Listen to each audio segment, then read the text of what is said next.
an account of the Kingdom of Caubul and its dependencies in Persia, Tartary and India 1808-1809 by Mountstuart Elphinstone. Audiobook Part 2 with introduction and brief summary of Part 1. Introduction. Historical context. In the early 19th century, the spectre of Napoleonic expansion cast a long shadow over the British Empire.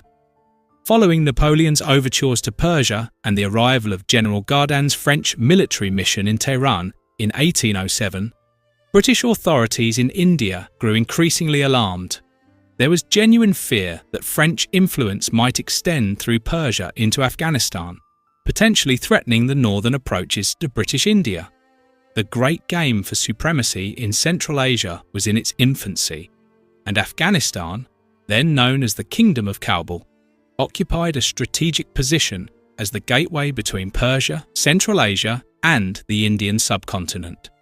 It was against this backdrop of imperial anxiety that the Governor-General of India, Lord Minto, resolved to send a diplomatic mission to the Afghan court. The objectives were twofold: to cultivate friendly relations with the Afghan monarch, Shah Shujah-ool-Moolk, and to counter any potential French influence in the region. The man chosen to lead this delicate and dangerous expedition was Mountstuart Elphinstone, a rising star in the East India Company's civil service, whose scholarly inclinations and diplomatic acumen would prove ideally suited to the task. Mountstuart Elphinstone, the man and the mission. Mountstuart Elphinstone, 1779 to 1859, belonged to that remarkable generation of Scottish-educated British administrators who combined public service with profound intellectual curiosity.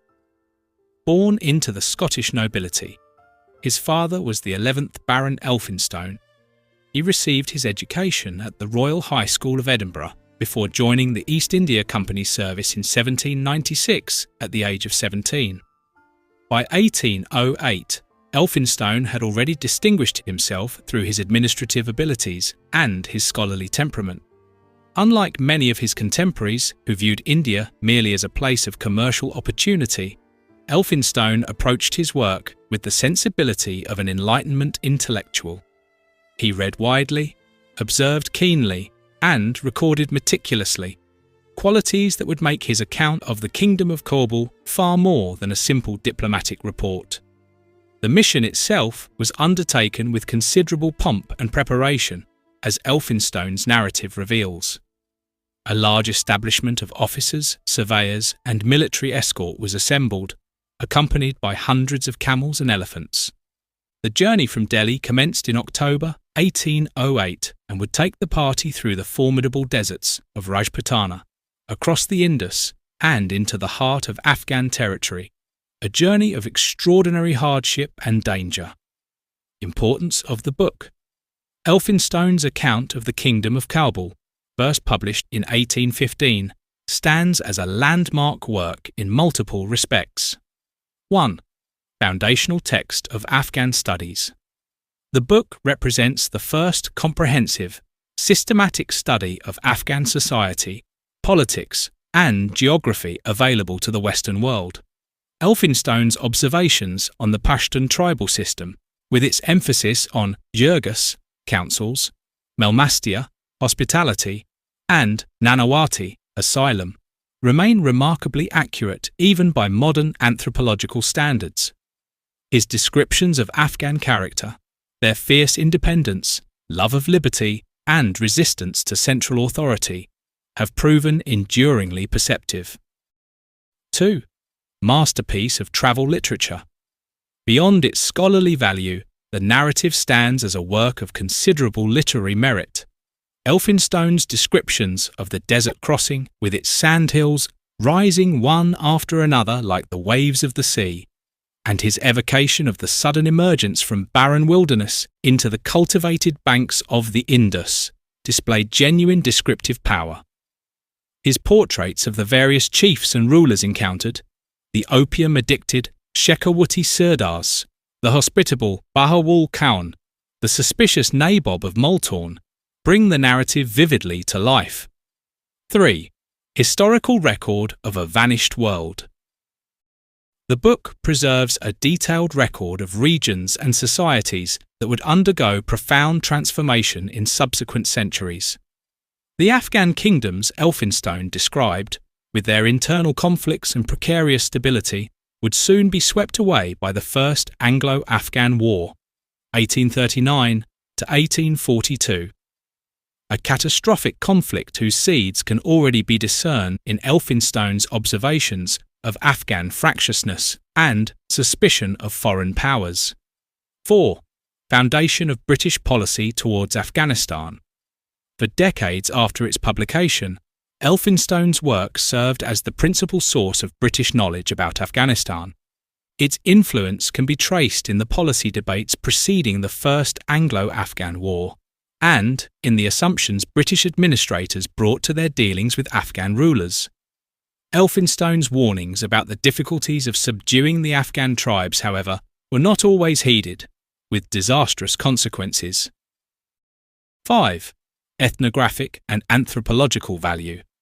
Elphinstone's observations on Afghan customs, social organisation, and material culture provide an invaluable baseline for understanding Afghan society. His accounts of pastoral nomads, settled agriculturalists, and urban merchants, his descriptions of dress, diet, and domestic architecture, and his notes on language and literature constitute the first systematic ethnography of the region. 6. Personal narrative of adventure. Finally, the book succeeds as a personal narrative of adventure and discovery.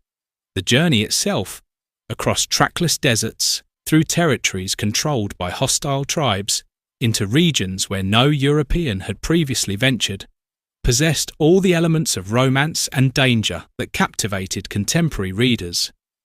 Elphinstone's quiet, observant prose, his willingness to record both the sublime and the mundane, and his evident sympathy for the peoples he encountered, combined to create a work of enduring fascination. Legacy. Elphinstone would later rise to become Governor of Bombay, 1819 to 1827, and produce another classic, his History of India, before retiring to Scotland, where he declined the offer of the governorship general. But it is for his account of the Kingdom of Caubul that he is best remembered.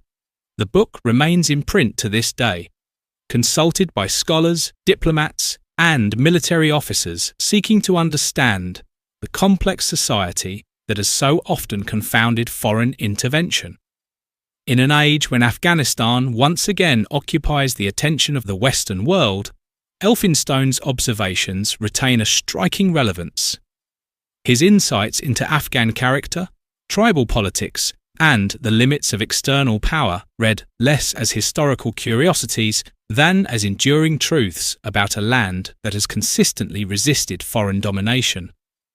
As he himself observed of the Afghans, they are fond of liberty, faithful to their friends, kind to their dependents, hospitable, brave, and hardy, but they are also revengeful, avaricious, and dishonest.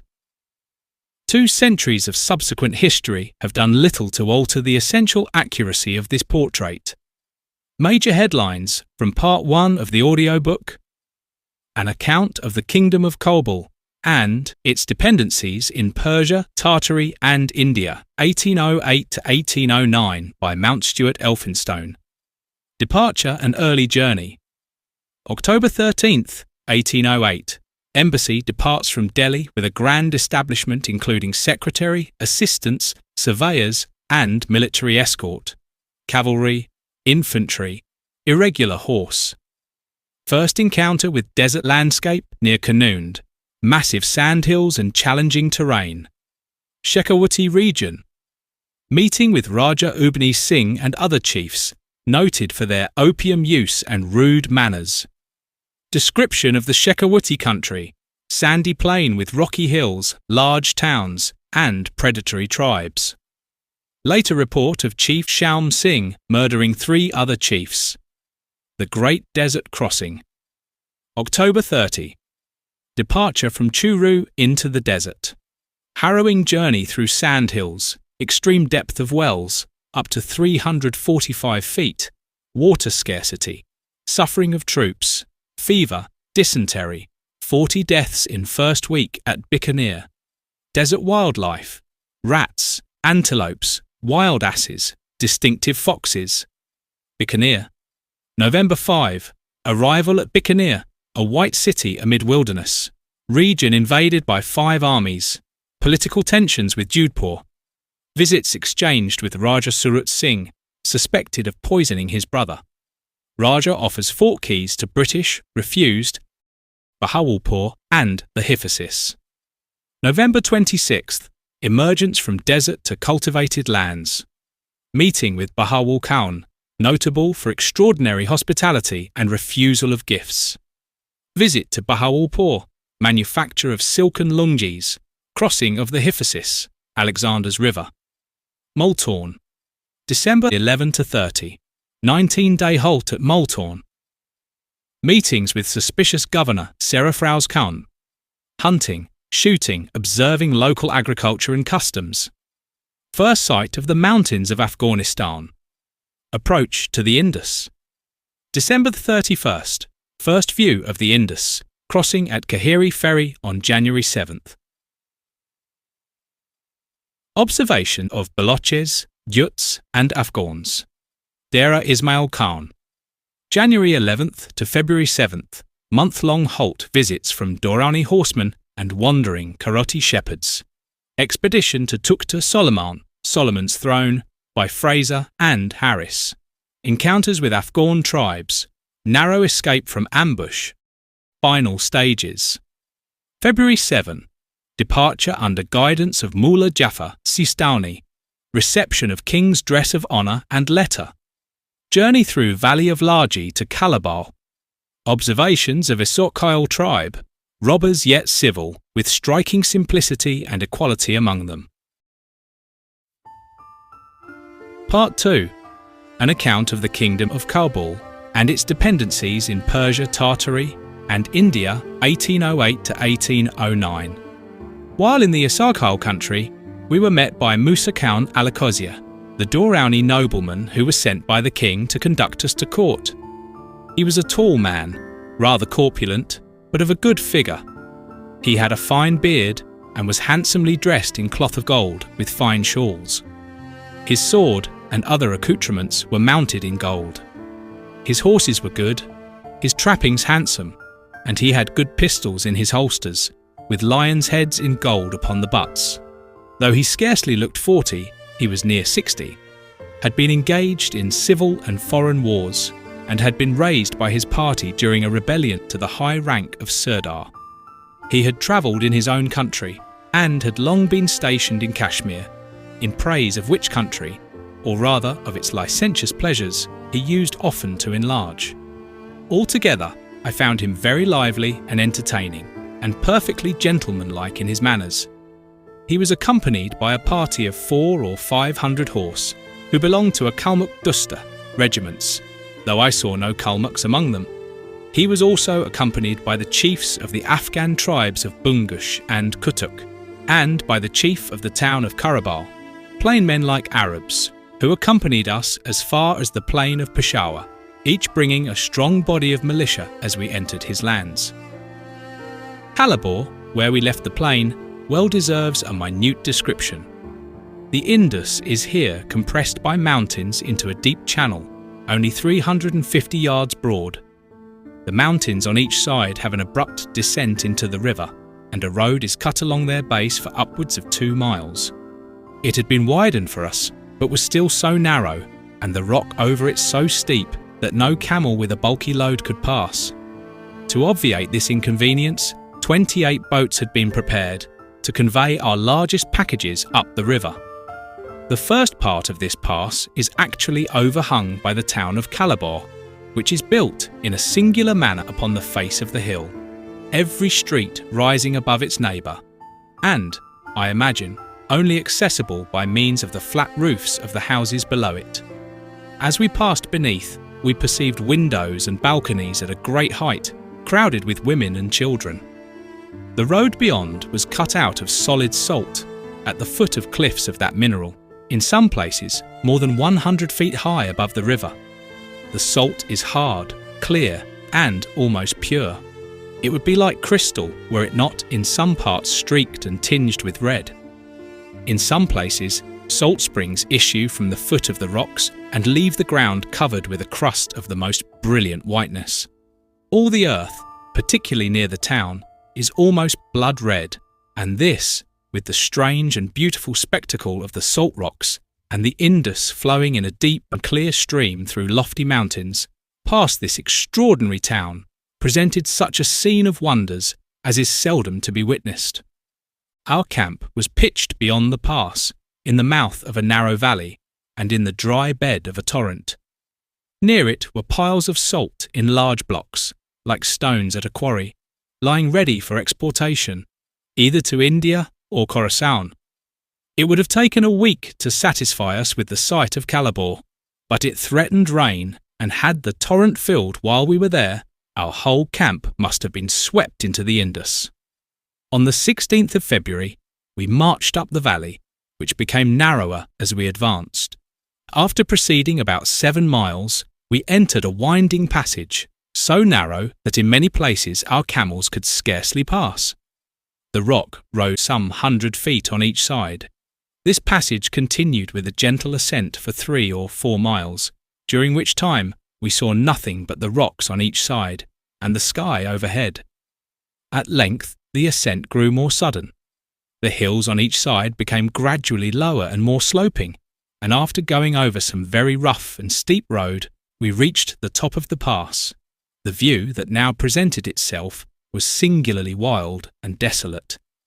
We were on the highest part of the mountains, and beneath us were the bare, broken, and irregular summits of the rest of the range, among which we saw several valleys like that we had ascended. There were also still higher mountains to the north, covered with snow. We were shown what seemed a little brook for the Indus, and some smoke on its banks was said to mark the site of the town of Mukud. Many other places were pointed out, but in such a confusion of hills and valleys, nothing made a distinct impression. From this point we descended a steep and rugged road, where, for the first time, we saw the wild olive. We encamped in a hollow in the face of the mountains, 18 miles from our last ground. This place was called Chushme, spring, from the rare circumstance of its having fresh water. It had also some deep soil, and had been cultivated by the Borics, a wild tribe to whom these mountains belong. It rained hard before we got to our ground, and in the midst of it I observed Mullah Jaffer trotting on, sheltered by a cloak of stiff felt, which came to a point over his head, and covered him and all the hinder part of his horse like a tent.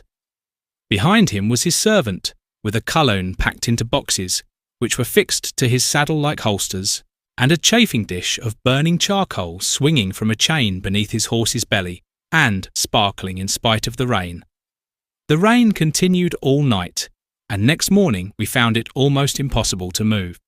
It was necessary, however, to try, as our provisions were likely to run short, and, accordingly, we began our march, amidst a dismal scene of high mountains surrounded with clouds, flooded valleys, and beating rain.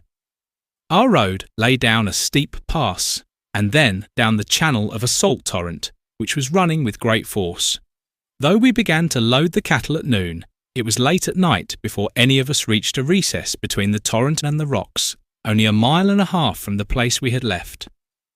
Many of our people wandered about all night in the rain and cold, and all were not arrived by 2 in the afternoon of the next day.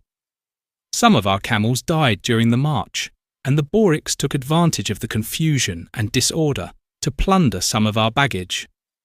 The rain fell heavily during the whole of the next day. On the morning of the 19th, it was fair when the day broke, and at 7 we proceeded on our journey. The torrent had run off, and its bed was now an excellent road. The air was clear, and the mountain scenery picturesque and agreeable. In the course of the march, we had more than once to cross a rapid torrent, as deep as could well be forded.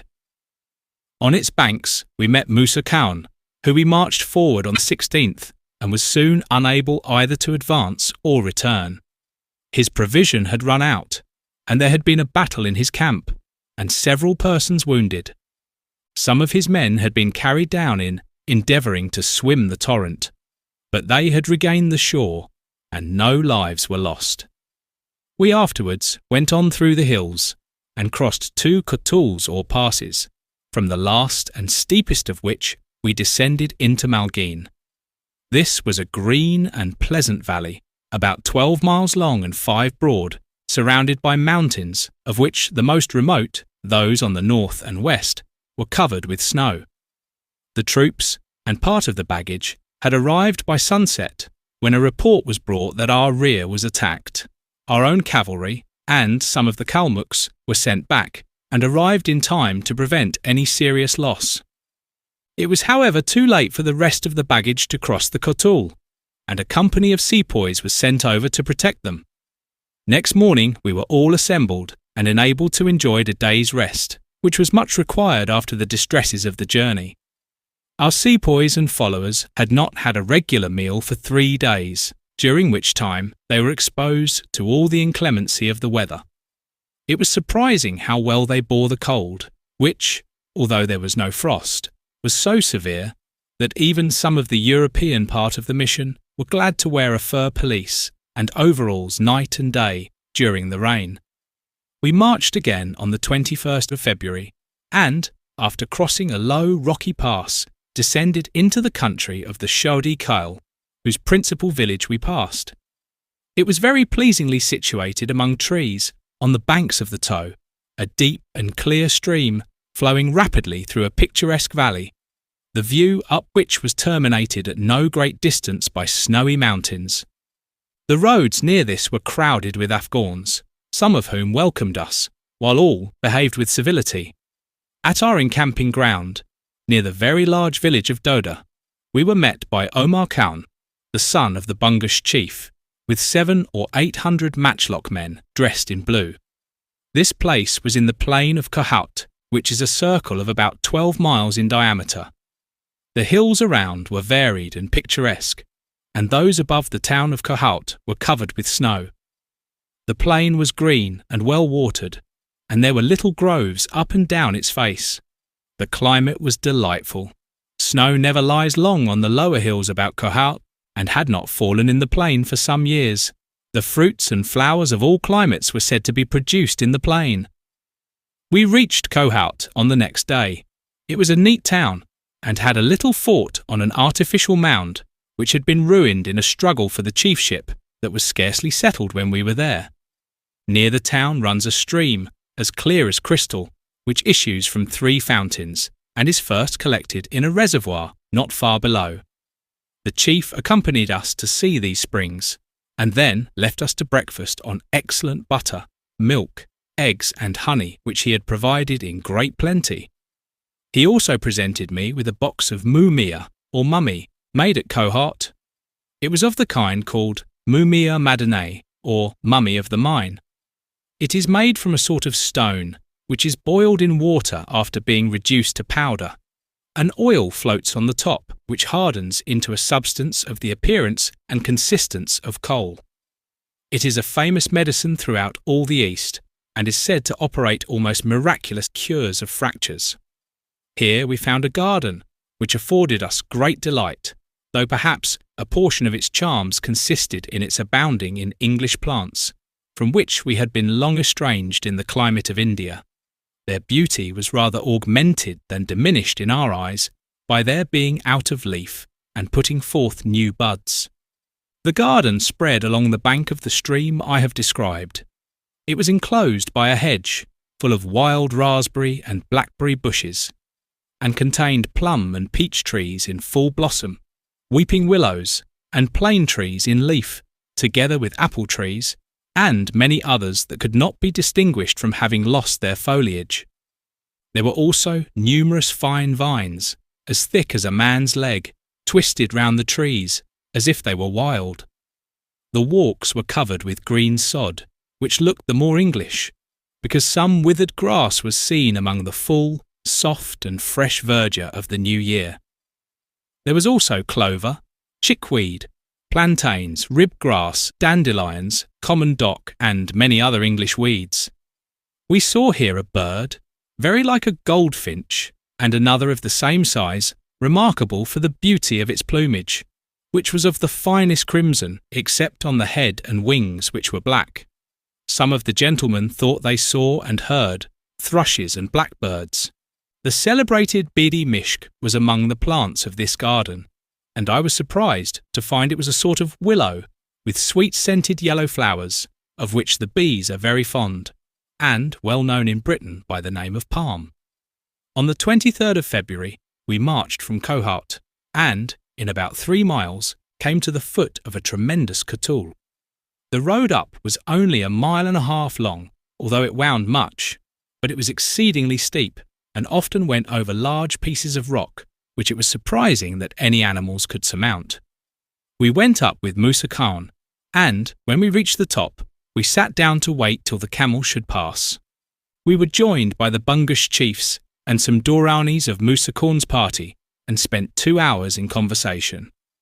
After this, the Khans proposed some luncheon, and we assenting, they produced a napkin with some cold fowls and bread, of which we all partook very sociably, sitting in a circle, and eating with our hands. When we had finished our luncheon, and smoked a kaloon, which passed round the company, we proceeded on our journey.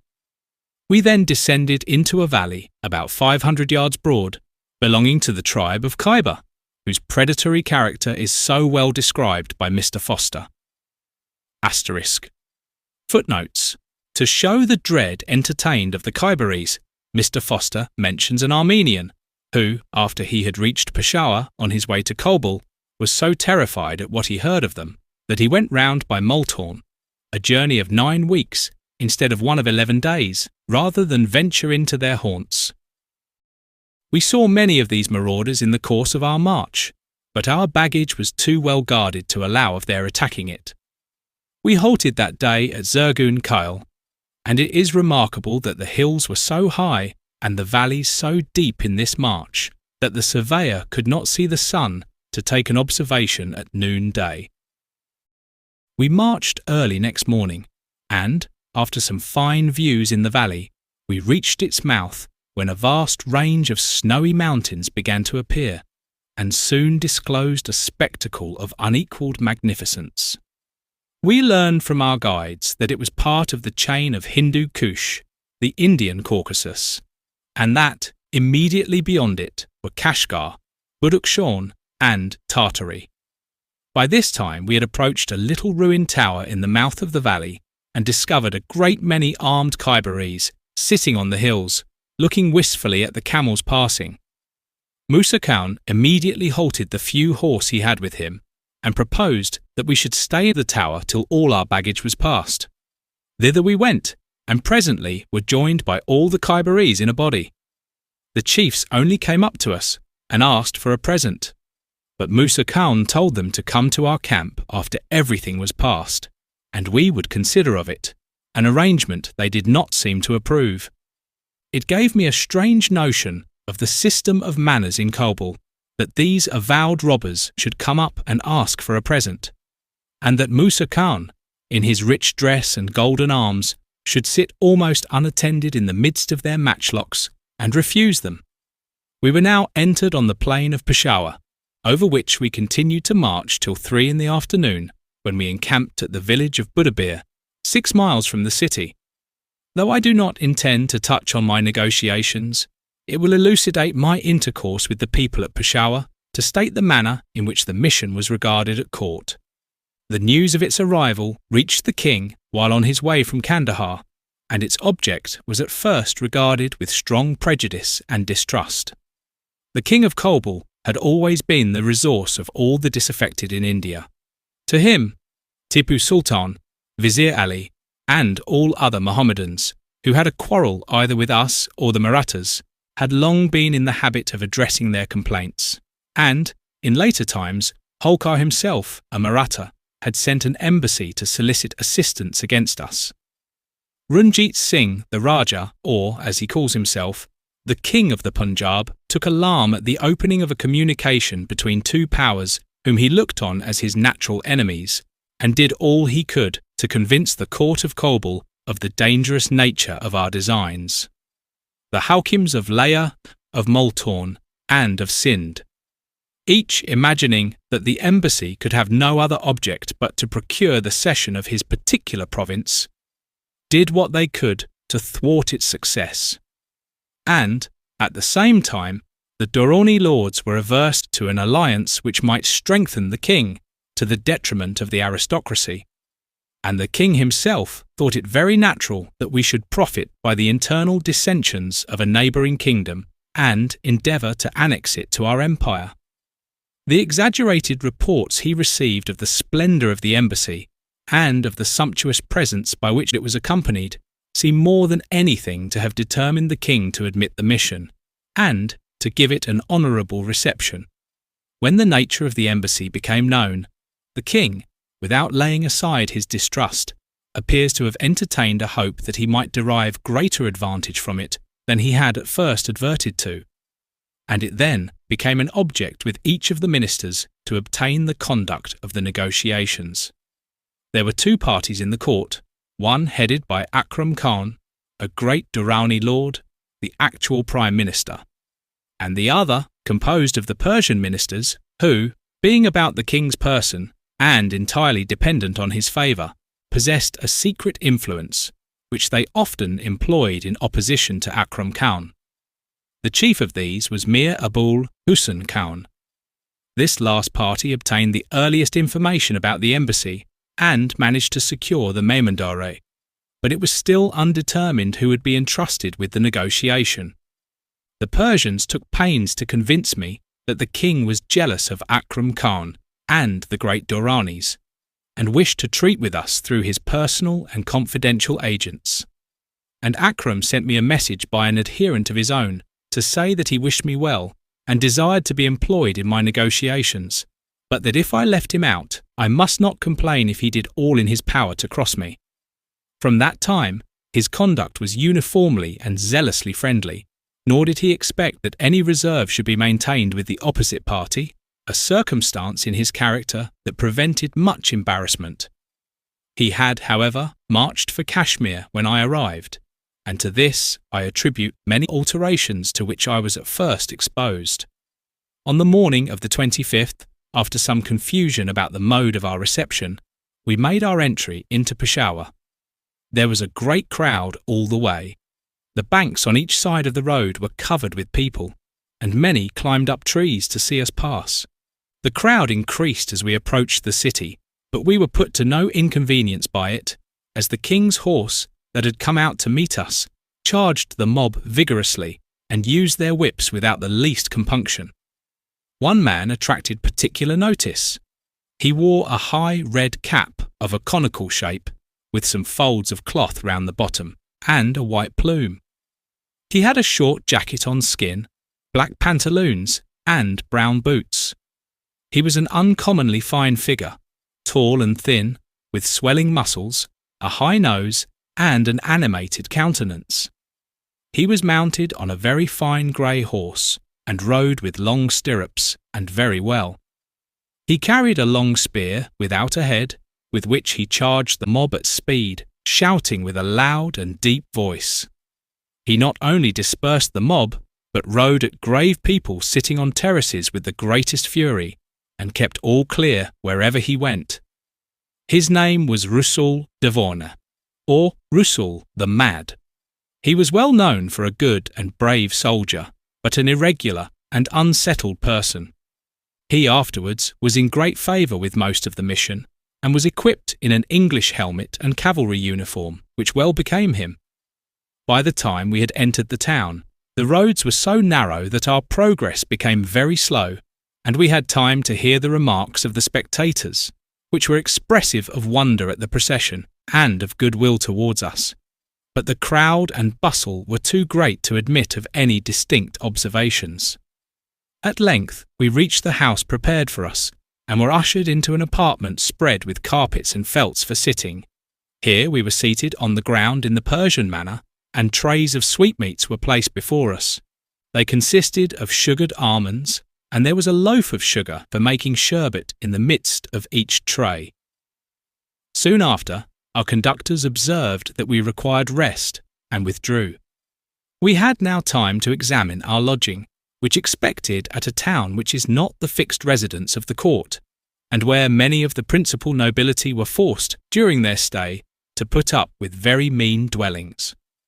The whole of our premises consisted of a square, enclosed by a rampart of earth, or unburned brick, within which was another square enclosed by high walls. The space between the walls and the rampart was divided into many courts, in one of which was a little garden, where there were small trees, rose bushes, stock gillies, flowers, and other flowers. The inner square was divided by a high walk into 2 courts, and at one end of each was a house, containing 2 large halls of the whole height of the building. On each side of the halls were many smaller rooms in 2 stories, some of which looked into the halls. One of the courts contained no other building, but the 3 remaining sides of the other court were occupied by apartments. All the windows in this last court were furnished with sashes of open woodwork, which, while they admitted the air and light, prevented the room from being seen into from without, and there were fireplaces in several of the rooms in both courts. What struck us most was the cellars, intended for a retreat from the heats of summer. There was one under each house. One was only a spacious and handsome hall of burned brick and mortar, but the other was exactly of the same plan and dimensions as the house itself, with the same halls and the same apartments in 2 stories as above ground. The whole of this subterraneous mansion was lighted by broad but low windows near the top. The one I am speaking of was unfinished, but when complete, the cellars are painted and furnished in the same manner as the rooms above, and have generally a fountain in the middle of the hall. These apartments are called zirzamines and tekaunas. Even the poor at Peshawar have them under their houses, but they are not required in the temperate climates further west. I always sat in mine in the hot weather, and found it equally agreeable and wholesome. On the day of our arrival, our dinner was composed of the dishes sent us by the king, which we found excellent.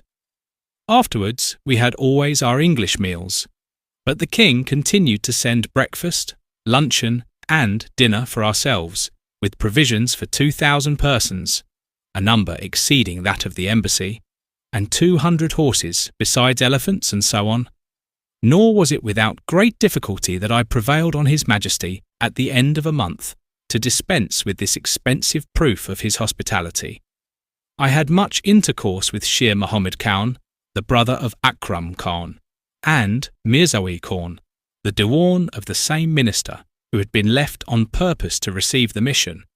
I also saw a good deal of Memandar, Mir Abul Husn Khan, a Persian whose family had long been settled in Caubul, and who had himself risen from the humble rank of a private soldier, report said even from that of a tailor, to be Sundukdar Baushi, keeper of the wardrobe, Kula Agassi, commander of the guards, and governor of Peshawar.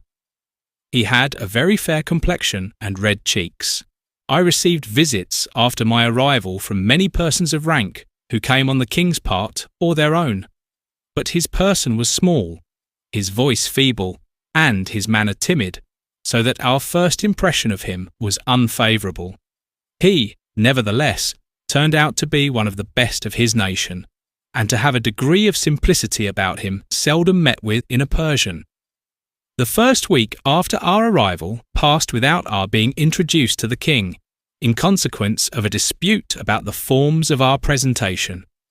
The common forms of the court, though the ministers alleged that they had been conformed to by ambassadors from the kings of Persia and Uzbek Tartary, and even by the brother of the latter monarch, appeared to us a little unreasonable.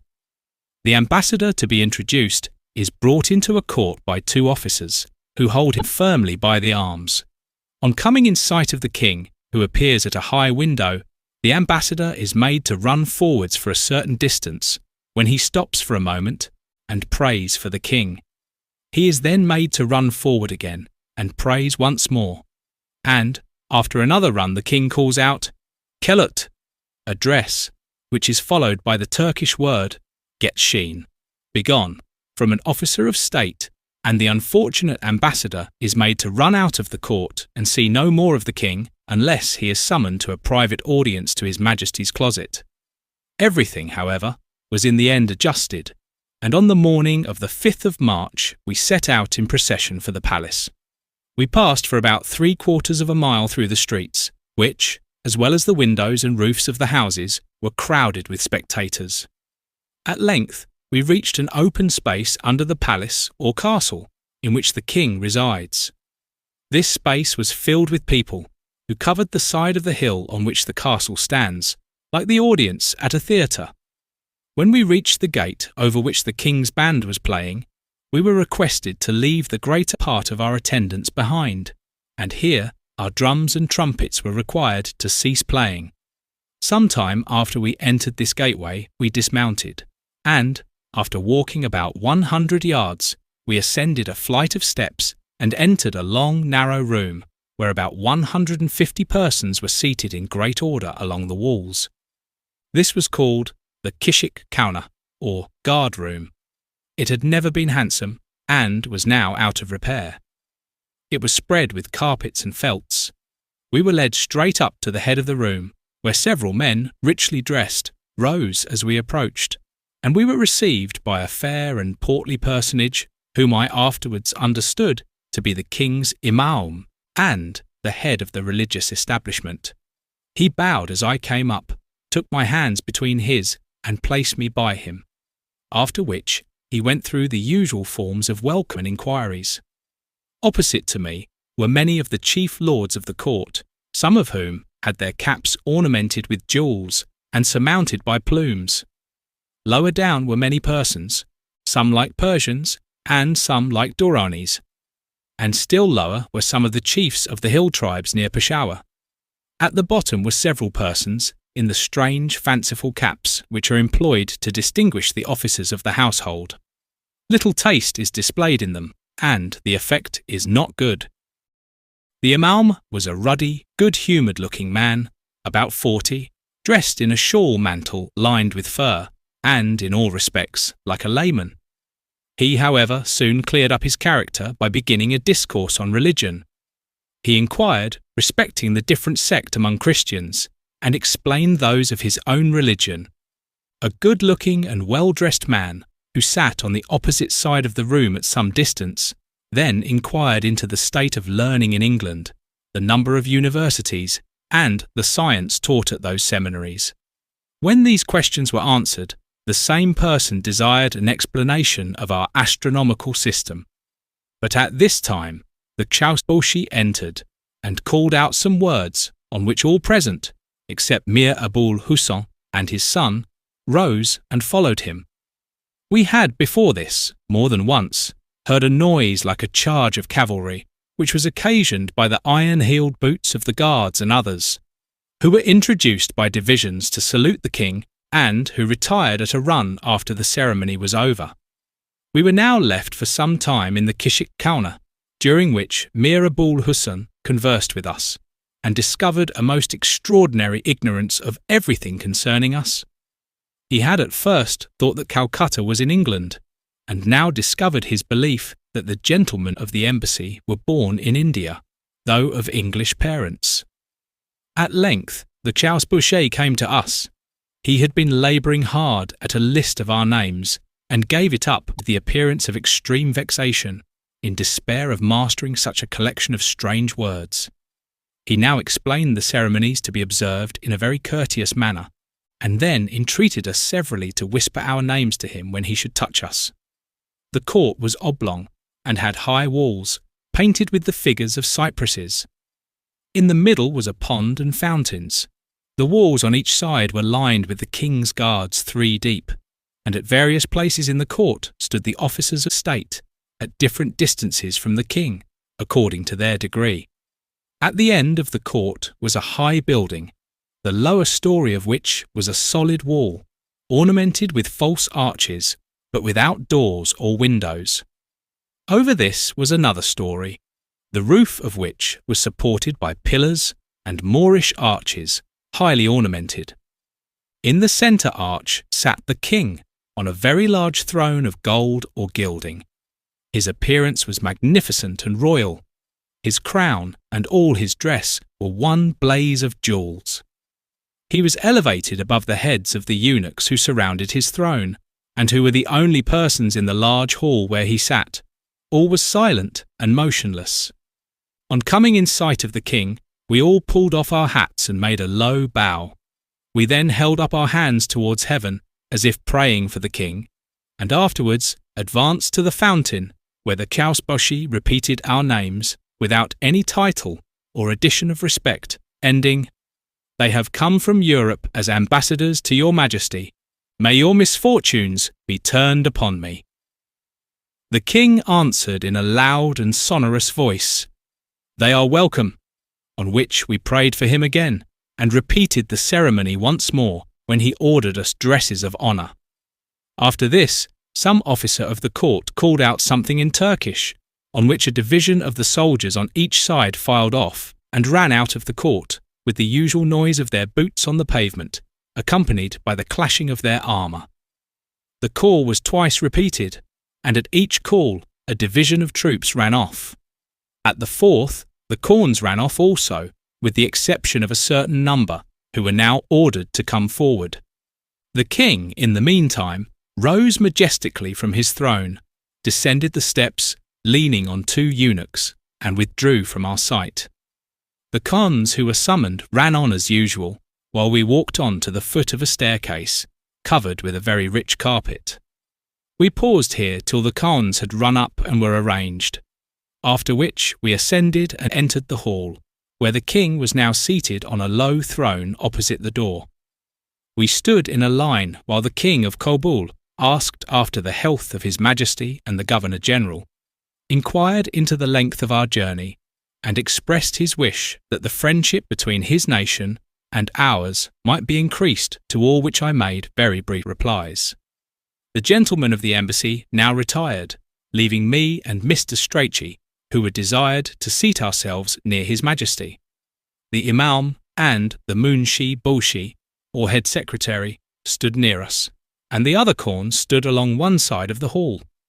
The Governor-General's Persian letter was now opened and read with striking distinctness and elegance by the munshi boshi, and the king made a suitable answer, declaring his friendship for the English nation, his desire of an intimate alliance, and his readiness to pay the utmost attention to any communication with which I might be charged. After I had replied, His Majesty changed the subject to inquiries respecting our journey and questions about our native country. When he understood that the climate and productions of England greatly resembled those of Caubul, he said the two kingdoms were made by nature to be united, and renewed his professions of friendship. I then inquired whether it was His Majesty's pleasure to enter on business at that time, to which he replied that I might consult my own convenience respecting the time, and might communicate with his ministers or with himself as I chose. I then explained the objects of my mission at length, to which His Majesty made a very friendly and judicious reply, and soon after I withdrew. The King of Caubul was a handsome man, about 30 years of age, of an olive complexion, with a thick black beard. The expression of his countenance was dignified and pleasing, his voice clear, and his address princely. We thought at first that he had on armour of jewels, but on close inspection we found this to be a mistake, and his real dress to consist of a green tunic with large flowers in gold and precious stones, over which were a large breastplate of diamonds shaped like two flattened fleurs-de-lis, an ornament of the same kind on each thigh, large emerald bracelets on the arms, above the elbow, and many other jewels in different places. In one of the bracelets was the Koh-i-Noor, known to be one of the largest diamonds in the world. There were also some strings of very large pearls, put on like crossbelts, but loose. The crown was about 9 inches high, not ornamented with jewels, as European crowns are, but, to appearance, entirely formed of those precious materials. It seemed to be radiated like ancient crowns, and behind the rays appeared peaks of purple velvet. Some small branches with pendants seemed to project from the crown, but the whole was so complicated and so dazzling that it was difficult to understand and impossible to describe. The throne was covered with a cloth adorned with pearls, on which lay a sword and a small mace set with jewels. The room was open all round. The centre was supported by 4 high pillars, in the midst of which was a marble fountain. The floor was covered with the richest carpets, and round the edges were slips of silk embroidered with gold for the corns to stand on. The view from the hall was beautiful. Immediately below was an extensive garden, full of cypresses and other trees, and beyond was a plain of the richest verdure. Here and there were pieces of water and shining streams, and the whole was bounded by mountains, some dark and others covered with snow. When I left the king, I was reconducted to the Kishik Khana, where all the gentlemen of the mission received rich dresses of honour.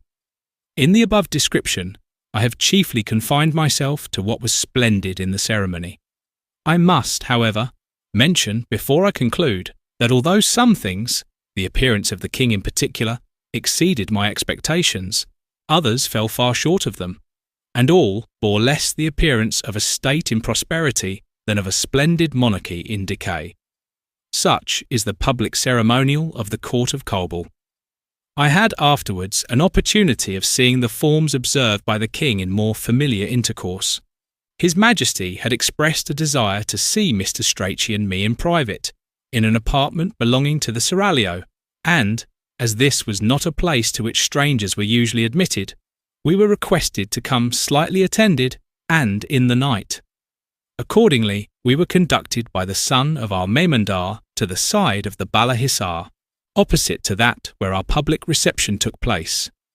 When we reached the foot of the hill, we left the few attendants that had accompanied us, and clambered up with some difficulty to a narrow flight of steps, which our conductor could scarcely find in the extreme darkness of the night. At the head of these steps, a small door opened into the castle, and we found a guard of Indians, dressed like English sepoys, a sight which we never saw again. We were then conducted in silence through various courts filled with guards, and up several flights of steps scarcely lighted, till we came to a small lobby almost dark, at the foot of a long and narrow staircase. Here we found a few persons, among whom was Mir Abul Husn Khan, some sitting and some standing, like servants in their master's lobby. After some time, a man, very richly dressed, came to summon us to the king. We ascended the narrow staircase, entered a small room, neatly painted, and spread with a very fine silken carpet, and went on through several rooms of the same kind, and through several passages. The doors of all were closed by curtains of embroidered silk or brocade. All the rooms were badly lighted, and all were empty but one, where the king's kalachi sat in a niche in the wall. At length, on raising a curtain, we discovered a room well lighted up where the king was seated. It was a small but very neat and comfortable apartment, with a recess or bow window, a few inches higher than the rest of the room, from which it was divided by 2 or 3 painted pillars. The king sat back in the middle of the recess, and a eunuch stood in each of its 6 corners with his hands crossed before him. We sat in the lower part of the room, close to the pillars. The Imam stood by us, and Mir Abul Husn, with 3 other persons, stood behind us against the wall. The king wore a mantle of shawl, embroidered with gold, which had a very handsome border wrought with jewels. His crown was quite different from that we first saw. It was a high red cap, round the bottom of which was a broad border of jewels, fixed on black velvet, with a magnificent ornament in front. From this border rose 2 narrow arches of gold and jewels, which crossed each other like those of an European crown. The whole had a fine effect. On entering, we made a bow and sat down. The king welcomed us, and said he had sent for us that we might converse without restraint. He afterwards expressed his hope that we did not find our residence at Peshawar unpleasant, and his regret that he was not at Caubul when we arrived. He said something in favour of that country, which was taken up by the Imam, who enlarged on its beauties, and then enumerated every province in His Majesty's extended dominions, praising and magnifying each, but giving Caubul the preference over them all. The king smiled at the Imam's harangue and said it showed his partiality for his native country. He then said he hoped we should see Caubul and all his territories, which were now to be considered as our own. He then made some inquiries respecting the places I had seen, after which he told Mr. Strachey he understood he had been in Persia and asked him some questions respecting that country. During this conversation, a eunuch brought in His Majesty's Kaliun. I never saw anything more magnificent. It was of gold, enamelled, and richly set with jewels. The part where the tobacco was placed was in the shape of a peacock about the size of a pigeon, with plumage of jewels and enamel. It was late at night when the Imam gave us a hint to withdraw. We were let out as we came in, and returned through the town, which was now quiet and silent. I cannot describe, without appearing to exaggerate, how much in this interview with an Eastern monarch he had the manners of a gentleman, or how well he preserved his dignity, while he seemed only anxious to please. Till our presentation to the king was over, none of the gentlemen of the mission went out, except once to an entertainment. But after that time we generally rode about the country for some hours in the mornings and evenings, and, as we also went to different parts of the town to wait on the great men who had visited me, we soon became well acquainted with Peshawer and its environs. The plain, in which the city is situated, is nearly circular, and about 35 miles in diameter. Except for a small space on the east, it is surrounded with mountains, of which the range of the Indian Caucasus on the north and the peak of Suffolk on the southwest are the most conspicuous. The northern part is divided by 3 branches of the Caubul River, which unite before they leave the plain. It is also watered by the rivulets of Bara and Budina, which flow from the mountains to the river of Caubul. When we entered Peshawer in March, the upper parts of the mountains around were covered with snow, while the plain was clothed with the richest verdure, and the climate was delicious. Most of the trees were then bare, but enough were in leaf to give richness and variety to the prospect, and in the course of a fortnight the numerous gardens and scattered trees were covered with new foliage, which had a freshness and brilliancy never seen in the perpetual summer of India. Many streams ran through the plain. Their banks were fringed with willows and tamarisks. The orchards scattered over the country contained a profusion of plum, peach, apple, pear, quince, and pomegranate trees, which afforded a greater display of blossom than I ever before witnessed, and the uncultivated parts of the land were covered with a thick elastic sod that perhaps was never equalled but in England. The greater part of the plain was highly cultivated and irrigated by many watercourses and canals. Never was a spot of the same extent better peopled. From one height, Lieutenant Macartney took the bearings of 32 villages, all within a circuit of 4 miles. The villages were generally large and remarkably clean and neat, and almost all set off with trees. There were little bridges of masonry over the streams, each of which had 2 small towers for ornament at each end.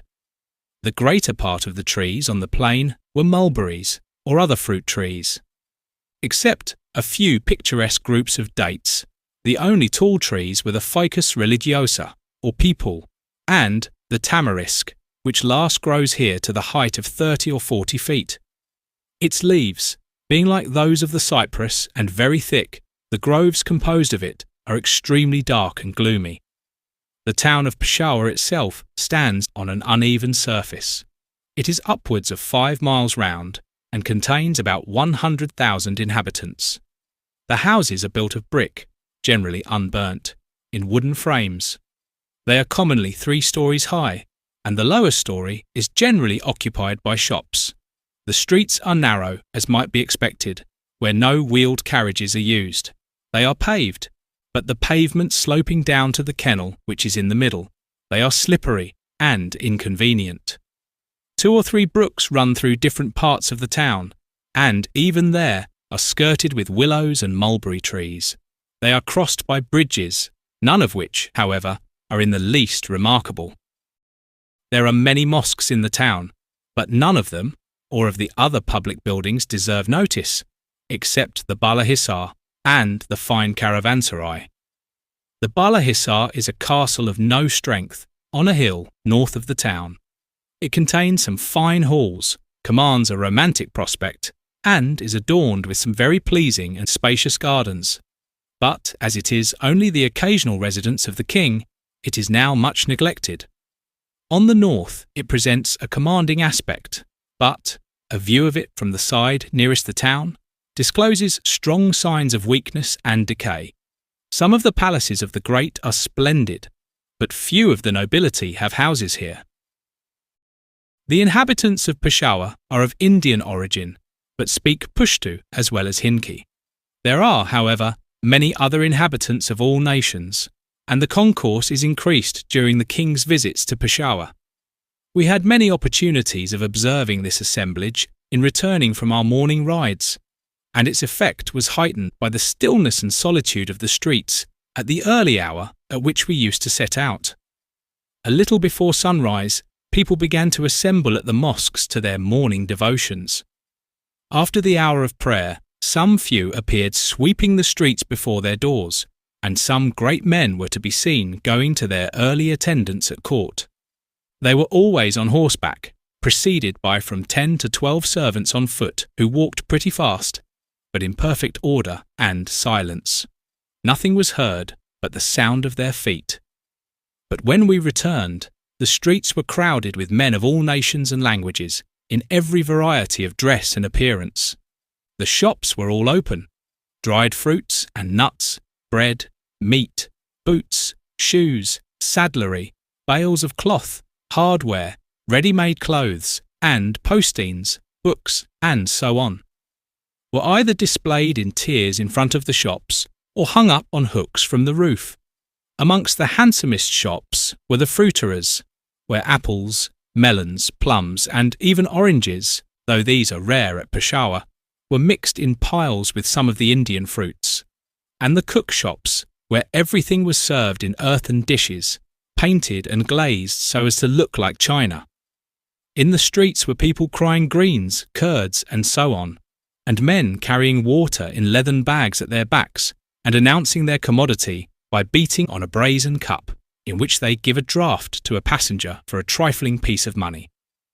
With these were mixed people of the town in white turbans, some in large white or dark blue frocks, and others in sheepskin cloaks, Persians and Afghans in brown woolen tunics or flowing mantles, and caps of black sheepskin or coloured silk, Khyberee with the straw sandals and the wild dress and air of their mountains, Hindus uniting the peculiar features and manners of their own nation to the long beard and the dress of the country, and Hazaris, not more remarkable for their conical caps of skin, with the wool appearing like a fringe round the edge, and for their broad faces and little eyes, than for their want of the beard, which is the ornament of every other face in the city.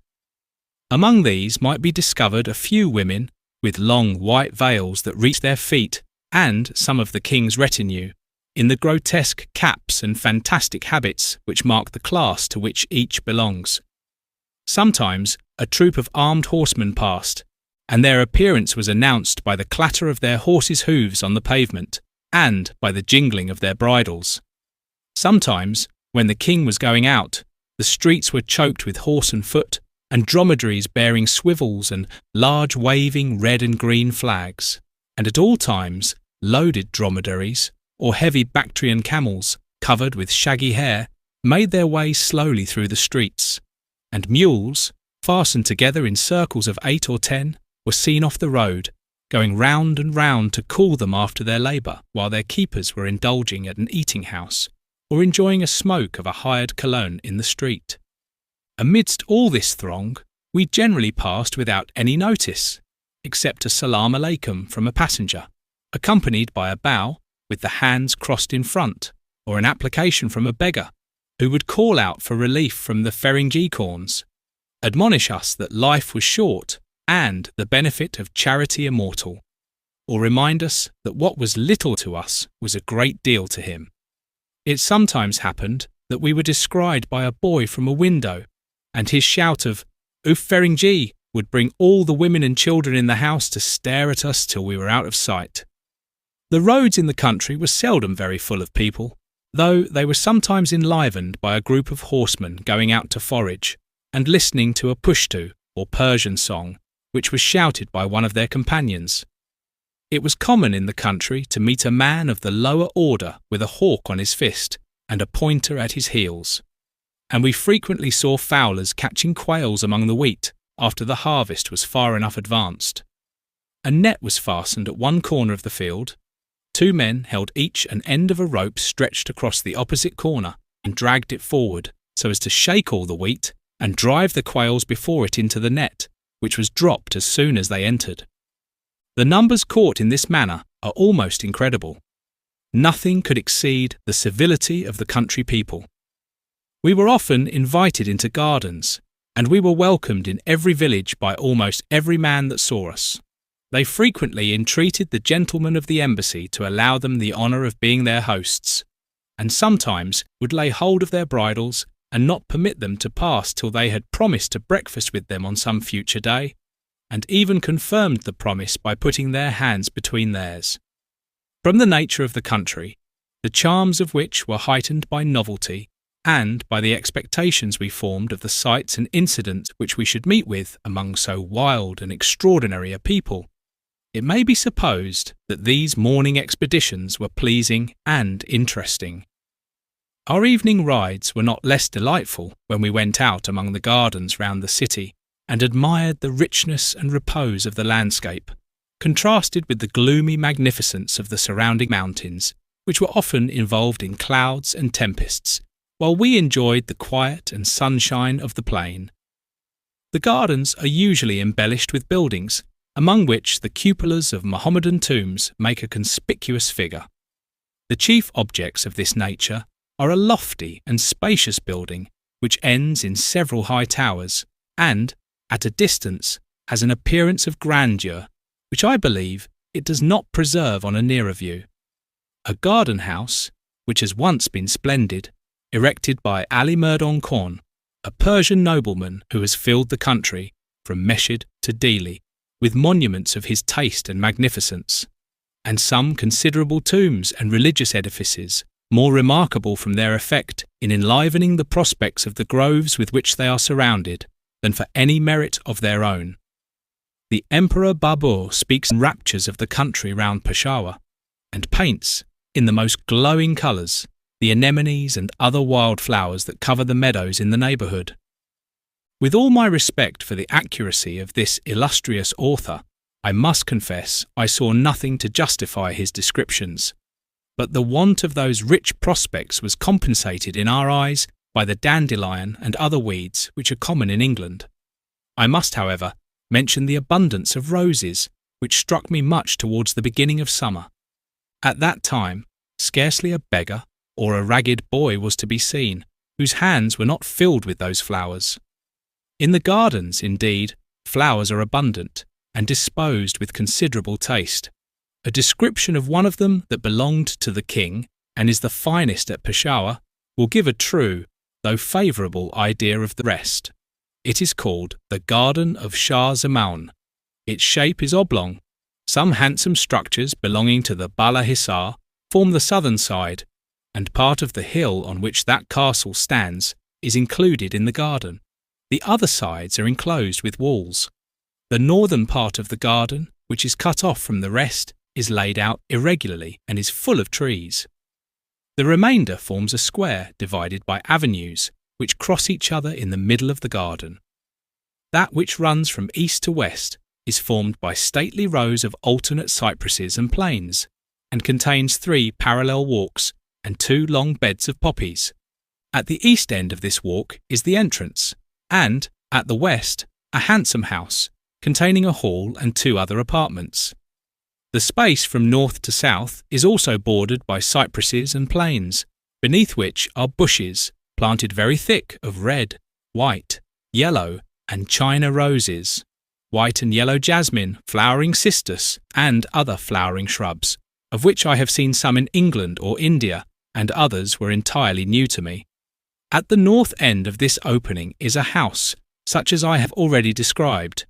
The space between the walks is filled up by 6 long ponds, close to each other, and so contrived that the water is continually falling in little cascades from one to another, and ending in a basin in the middle of the garden. In the centre of this basin is a summer house, 2 stories high, surrounded by fountains, and there are fountains in a row up the middle of all the ponds. There are 69 fountains altogether, which continued to play during the whole day we spent at the garden, and were extremely agreeable, as the summer was then far advanced. The rest of the garden was filled up with a profusion of the fruit trees, which I have mentioned as growing at Peshawer. Some of them were so thick that the sun could not penetrate them at noon, when they afforded a dark, cool, and picturesque retreat. We passed the forenoon either here or in the summer house, where we had a luncheon of bread and plain roast meat at noon, after which we retired to one of the houses, which was spread with carpets and felts. Here fruit was brought to us, and we spent our time in reading the numerous Persian verses that were written on the walls. Most of them alluded to the instability of fortune, and some were very applicable to the king's actual condition. About 3, we went out to walk. The views up the east and west walks were beautiful, and each was closed by high mountains, but that of the space which runs from north to south far surpassed everything that I have seen in an Asiatic garden. We stood under the Bala Hisar, which on this side is very handsome. The fountains were sparkling with the sun, whose rays shone bright on the trees, shrubs, and flowers on one side, and made a fine contrast with the deep shade of the other. The buildings looked rich, light, and suited to a garden. The country beyond was green, and studded with clumps and single trees, and the mountains, which are there very high, gave a fine termination to the prospect, and, being in several ranges, at different distances, displayed the greatest variety of tint and outline. After rambling over the garden, we joined the gentlemen who were appointed to entertain us, whom we found sitting by one of the ponds and cooling themselves by steeping their hands in the water. After some conversation with them, we left the garden a little before sunset. It would be endless to recount the visits we received, and tedious to mention those we paid. The result of my observations on those occasions will be seen in another place. 2 of the most remarkable of our ordinary visitors were Mirza Gheromay Khan and Mullah Beramund. The former, who was the son of a Persian nobleman of high rank, had been in India and had observed our customs with great attention and acuteness. His exile to India was occasioned by his family's and his own attachment to Shah Mahmud. He was now enabled to return by the protection of Akram Khan, and was obliged to steer a cautious course, being still suspected of favouring his former party, to which he was in reality attached. The information he had acquired during his residence in India was surprising when it is considered that the division of Europe into nations is known to few in Afghanistan, and that none of the events in our European history have been heard of even in India. I had one day been mentioning, to the amazement of some visitors, that there had not been a rebellion in our nation since 1745, and had afterwards alluded to our power at sea. When the rest of the company were gone, Mirza Gheromay told me with a smile that I had forgot the American War, and then asked seriously the reason why the insurance of ships should be raised so high by the success of the French privateers, when we had so manifest a superiority at sea. This gentleman is now Munshi Baushi, or Secretary of State at Caubul. Mullah Beramund was a man of retired and studious habits, but really a man of genius and insatiable thirst for knowledge. Though well versed in metaphysics and the moral sciences known in his country, his passion was for mathematics, and he was studying Sanskrit, a language of which none of his countrymen know the name, with a view to discover the treasures of Hindu learning.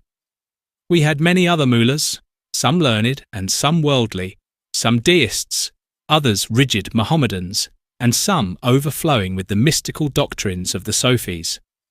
We were also entertained by poets who would come with panegyrics on the Ilchi, ambassador, and other Quanini Fereng, European Khans, and who would follow up those addresses with endless quotations and specimens of their own works.